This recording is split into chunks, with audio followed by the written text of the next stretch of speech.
Oi pessoal, meu nome é Maria Eduarda, eu tenho 17 anos e hoje eu recebi a missão de apresentar para vocês o projeto que eu desenvolvi durante a minha iniciação científica. Bom, e para entender o projeto como um todo, é muito importante entender que na nossa cavidade bucal, principalmente na fissura dental e supragengival, é muito comum a gente encontrar o que nós denominamos de biofilmes. Os biofilmes são comunidades de bactérias, onde algumas dessas bactérias têm potencial patológico, ou seja, de desenvolver doenças. A periodontite, então, ela primeiramente causa uma inflamação na gengiva, onde essas bactérias elas produzem uma enzima que vão danificando a sustentação do dente. Por isso, muito tem se estudado componentes naturais com eficácia. Uma delas é a própolis verde brasileira, que é uma substância produzida a partir das abelhas na seiva das árvores, onde elas acrescentam secreções salivares, pólen, para a elaboração final desse produto.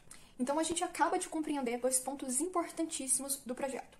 Primeiro, a gente sabe que a periodontite é um problema que precisa ser sanado. Segundo, que a própolis verde brasileira já é uma substância natural com eficácia comprovada contra alguns micro-organismos. Então, como é que a gente junta o útil ao agradável? Então, para fazer isso, a gente avalia o potencial antibacteriano do extrato bruto hidroalcoólico, sim, nome bonito, extrato bruto hidroalcoólico da própolis verde brasileira, contra as principais bactérias causadoras da periodontite. Uma vez que as mesmas são a Prevotella nigrescens, a Peptostreptococcus anaerobius, a Prevotella oralis, Actinomyces viscosus, Porphyromonas asacarolíticas e a Fusobacterium nucleatum. Então, para avaliar a nossa própolis verde diante dessas bactérias que a gente acabou de citar, nós utilizamos dois métodos, que é o SIM, é o SIM, e o CBM. O SIM é a concentração inibitória mínima e o CBM é a concentração bactericida mínima. Então, o primeiro experimento que a gente utiliza é o SIM, a concentração inibitória mínima. Essa metodologia determina pra gente qual é a menor concentração da própolis verde brasileira que inibe o crescimento das nossas bactérias. Facinhos, nós adicionamos as nossas bactérias e, posteriormente, diferentes concentrações do nosso remédio, que é o extrato bruto hidroalcoólico da própolis verde.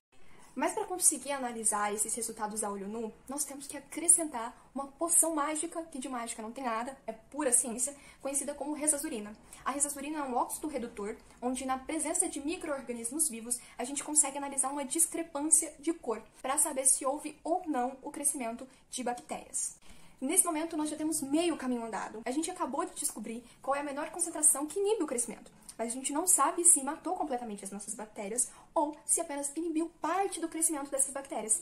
E por isso, um outro experimento entra em vigor, o CBM, que é a concentração bactericida mínima, para a gente saber qual é a menor concentração da própolis verde que causa a morte dessas bactérias. Então, depois de terminar todos esses experimentos, a gente consegue pegar esses resultados e jogar em uma tabela para fazer uma análise um pouco mais criteriosa. Se a gente observa esses valores, a gente consegue determinar se a nossa própolis verde teve uma ação bactericida ou bacteriostática. Quando a nossa ação ela é bactericida, significa que a concentração de SIM e CBM elas foram iguais. Quando nós temos ação bacteriostática, significa que os resultados do nosso segundo experimento, o CBM, ele deu maior do que o do SIM. Para 6 bactérias que nós avaliamos, nós encontramos ação bactericida para 2. São elas a Peptostreptococcus anaerobius e a Fusobacterium nucleatum. E ação bacteriostática para outras 2 bactérias, que é a Prevotella nigrescens e a Prevotella oralis. Esses resultados, eles evidenciam com muita satisfação e muito orgulho que a própolis verde brasileira apresenta um grande potencial antibacteriano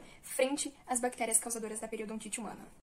Eu gostaria apenas de enfatizar que, apesar de ser um tema, um projeto base, que dá uma linha de partida para diversos outros estudos que precisam acontecer agora, é um projeto com uma temática extremamente relevante, tanto do ponto de vista social, de bem-estar para a população, como economicamente falando. Espero que, se você tenha assistido até aqui, tenha gostado do nosso projeto. Um beijo, vejo vocês do outro lado.